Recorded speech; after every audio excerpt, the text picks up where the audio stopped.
பாலஸ்தீனியர்களின் தியாகம் ஒருபோதும் வீண் போகாது. தனி சுதந்திர நாட்டை நெருங்கியுள்ளோம். ஹமாஸ் உருக்கமான அறிக்கை. காசா மீதான 15 மாத ஆக்கிரமிப்பு போர் முடிவுக்கு வந்துள்ளது. ஞாயிற்றுக்கிழமை காலை 8:30 மணியளவில் போர் நிறுத்தத்தை அமல்படுத்துவதாக இஸ்ரேல் அறிவித்துள்ளது. ஹமாஸ் இயக்கத்தை அழிக்கப் போகிறோம் என்று சொல்லி போரை தொடங்கிய நெதன்யாகு தற்போது ஹமாஸுடன் ஒப்பந்தம் செய்து போரை முடிவுக்கு கொண்டு வருகின்றார். இந்த நிலையில் இது குறித்து உருக்கமான அறிக்கையை ஹமாஸ் வெளியிட்டுள்ளது. அந்த அறிக்கையில் இந்த போரை இன்னும் பல மாதங்கள் நீடித்து மேலும் பல இனப்படுகொலைகளை அரங்கேற்ற வேண்டும் என போர் குற்றவாளி நெதன்யாகு விரும்பினார்.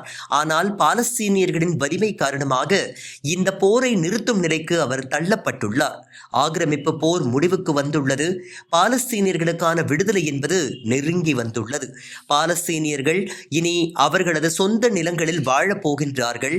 இந்த இனப்படுகொலை போரில் எங்கள் மக்களின் தியாகம் ஒருபோதும் வீணாகாது.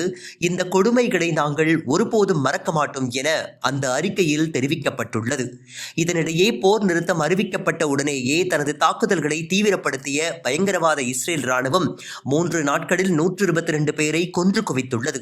இதற்கு கடும் கண்டனம் தெரிவித்துள்ள காசா போராளி குழுவான இஸ்லாமிக் ஜிகாத் அமைப்பு இஸ்ரேலின் இந்த படுகொலையால் காசா மக்கள் மட்டுமின்றி இஸ்ரேலிய பணைய கைதிகளும் தங்களது உயிரை இழக்க நேரிடும் என்று எச்சரிக்கை விடுத்துள்ளது.